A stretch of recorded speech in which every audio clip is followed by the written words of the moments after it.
hopefully, the estate tax will not end up being paired with something. It'll be looked at on the merits. Obviously, there's a fiscal implication, 90, I think 80 to 90 million the first year, 100 million in the out years.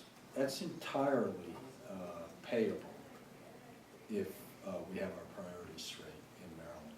And it's, as I said, it's mandatory that it get done before we have more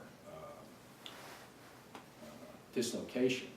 And I think I read in the paper a couple of days ago that one of the Fed people from Richmond gave a talk in Baltimore where he said, boy, we really don't understand what's going on in Maryland because the economic data is so different from the adjacent states. And that was not a positive comment. So it's, we need to make some adjustments. Yes, sir. I'm a partner with Tom. I'm also an estate planning attorney, and I can't tell you the number of clients who sit in my office and tell them what we have to do to deal with the decoupling in the Maryland estate tax. And they say, well, what if I just moved to Delaware?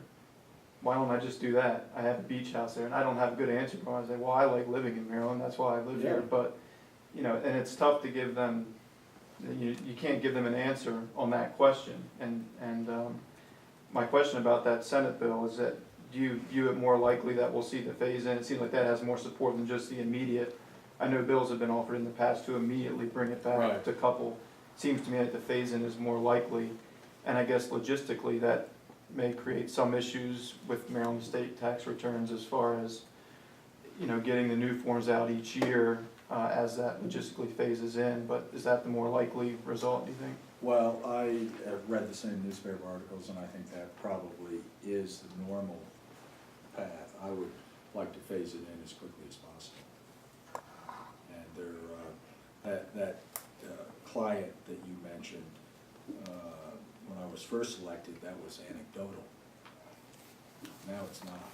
No, they're serious. It used to be that there'd be a group like this sitting around having a drink at a restaurant, and one person, two people might say, we're changing our domicile to Florida. Now it's one person who says they're not. Yeah. So it's a problem.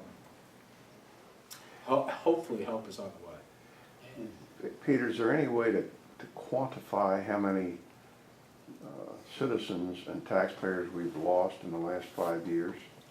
Well, there is IRS data that I saw one of the groups, I think Change Maryland or something. I think all these groups, whatever their slant is, are a little suspect as far as the conclusions they reach.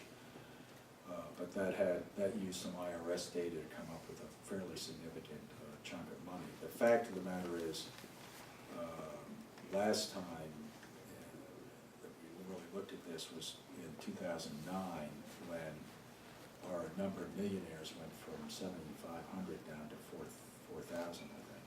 And a lot of people said that was because of the tax increases and they were moving. Other folks claimed that it was just a reduction in people's wealth and portfolios. It's a mixture of both, probably. There's no, it's an evolving thing, but once this, it's a very emotional subject about passing money on to future generations in your own family, and when people feel as if, well, put it this way, $1 million in my area in Montgomery County is middle class assets. When you pass on, if you own a home in Montgomery County, you're halfway there. So I couldn't say it in stronger words. The state needs to recouple. I would like to have it be a clean recoupling, and I'd like to have it done immediately, but you know, that's up to the legislature as to, and the governor as to what move forward with. So, but boy, that would give an immediate lift to the state's reputation. Definitely. And it would give us a great opportunity to retain people who are enormously helpful to us as far as philanthropy and expertise and boards, and, you know, and want to live in Maryland, but some of their accountants say you've got to be crazy.